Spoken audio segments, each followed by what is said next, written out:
logement, bon, ça, beaucoup de choses ont déjà été dites, hein. On voit un peu la procédure comme elle a été quasiment en procédure accélérée, je dirais presque, puisque la proposition de loi qui ne contient pas d'étude d'impact et ni l'avis d'ailleurs du Conseil d'État. Donc une proposition de loi qui a été déposée quand même fin novembre, c'est-à-dire il n'y a même pas 2 mois, un mois et demi, avec un passage en commission le 10 janvier et des débats donc au Sénat aujourd'hui, demain et puis et le 20 janvier. Donc on voit à quel point on veut dire que c'est quand même, il s'est pressé. On se demande bien pourquoi. Effectivement, il y a des urgences, ça c'est sûr, ça a été dit. Les urgences, évidemment, en termes de construction de logement social. D'ailleurs, c'est rappelé, entre guillemets, dans l'article 1, sauf qu'on voit tout de suite que dès le départ, c'est absolument pas ça qui est cherché. Le but, c'est, sur la crise du logement cher, ça a été dit, c'est faire vraiment un maximum de profit, notamment par toute la rente. Et d'ailleurs, c'est comme un symbole, cette proposition de loi a été notamment donc déposée par Madame Estrosi. Or, Madame Estrosi, c'est donc la sénatrice de Nice. Et Nice, c'est l'un des pires élèves en termes de construction de logements. Donc, d'où le fait que ça s'attaque d'entrée donc à la loi SRU.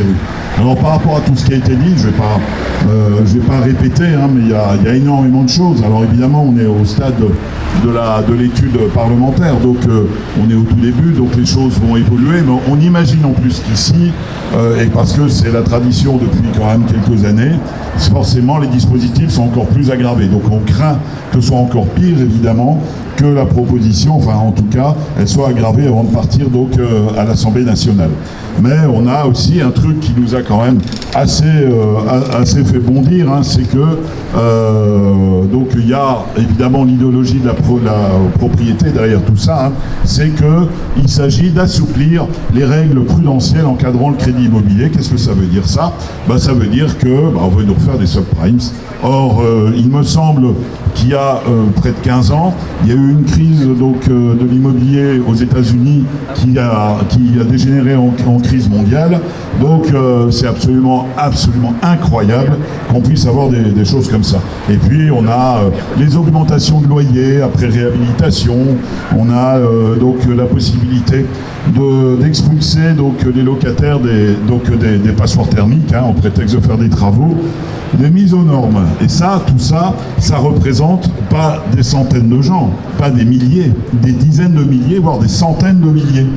Donc c'est pour ça qu'il faut absolument se mobiliser. C'est pour ça que l'Union syndicale solidaire est véritablement sur ce sujet et entend batailler avec toutes les assos et les syndicats dans la plateforme logement.